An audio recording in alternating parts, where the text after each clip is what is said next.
if you think back through like a 3 or 4 year period of when you were doing angel investing, let's say at Slide or when you were at Square and still active as an angel, what was it about people, or how did you get a read?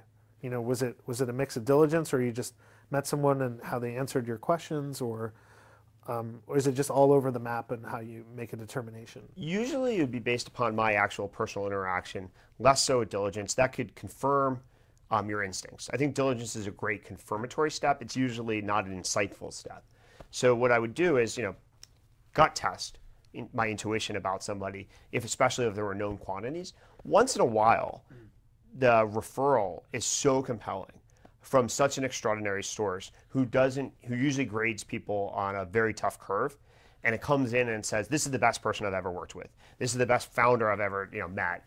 Those kind of things clearly stand out. Sure. And so those are different, but they're very, very rare, like almost by definition. And there's like a company I'm considering right now where 2 different people have sent me amazing references on the founder, and it has accelerated the consideration of the company. The company's doing fine and really interesting anyway.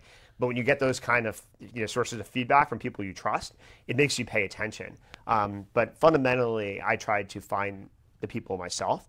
The best description I've seen of how to do this, or what a great founder has, if you're familiar with the startup engineering course being taught at Stanford, there's in the lecture notes a paragraph on the intellectual maze and how a great founder can assemble the intellectual maze from here to there and walk through all the traps and trade-offs and trapdoor of how to avoid the trapdoors and superficially alluring distractions.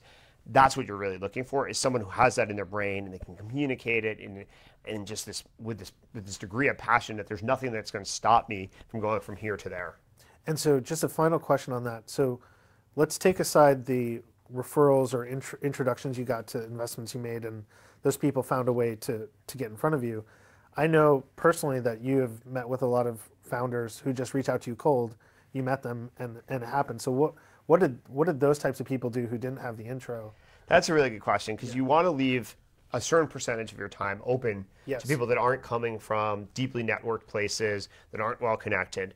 And then how do you do that? So I did fund I funded one company that got introduced to me through a cold tweet at me, which hopefully this doesn't generate massive number of new cold tweets, but it definitely worked. And I was looking for certain signals, like you can tell from an email, for example, how well crafted is it? Does it nail the most important challenges and address them as opposed to avoid them?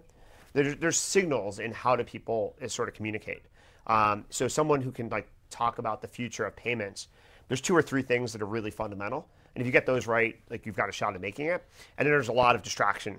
Someone who sent me an email about payments and would actually just have 2 bullet points that would address the 2 most fundamental challenges and with original content, that would certainly get my attention, and I almost by definition would set up a meeting.